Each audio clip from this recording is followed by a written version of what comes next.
Welcome, future minors. Thank you for joining us for today's session, Financing Your Education, provided by the Office of Student Financial Aid and the Office of Scholarships.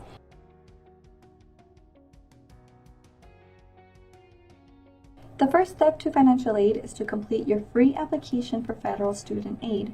Now, this is most commonly known as the FAFSA.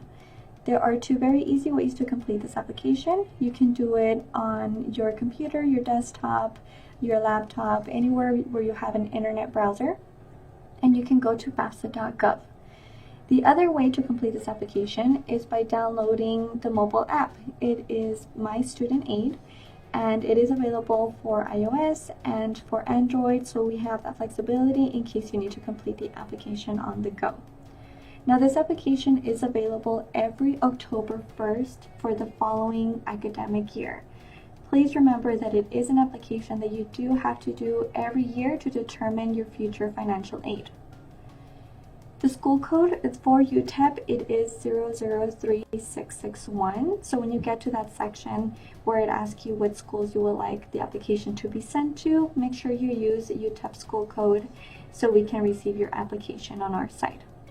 There is a state priority deadline, which is January 15th of the upcoming school year. Now, this deadline doesn't mean that you can't apply for financial aid after.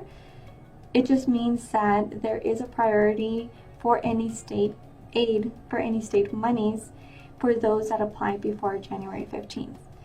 As you all know, there are some funds that are first come, first serve. So this is where that priority deadline comes into play. If you couldn't do it by January 15th, that's not a problem. You can still do it after.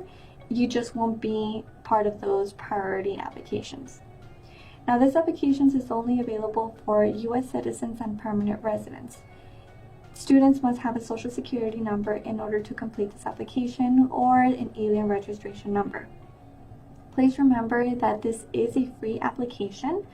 So when you do your application, let's say you go to FAFSA.com, and it asks you in the end to submit your credit card information, just make sure you don't do it because it is a free application. So if it does ask you to pay, you probably are in the wrong website. So go ahead and just get out of that and make sure you go to FAFSA.gov to complete your application. Now, this application, although it isn't even in the title, it says Federal Student Aid, institutions such as UTEP, we use this application to determine what other type of financial aid we can provide you with.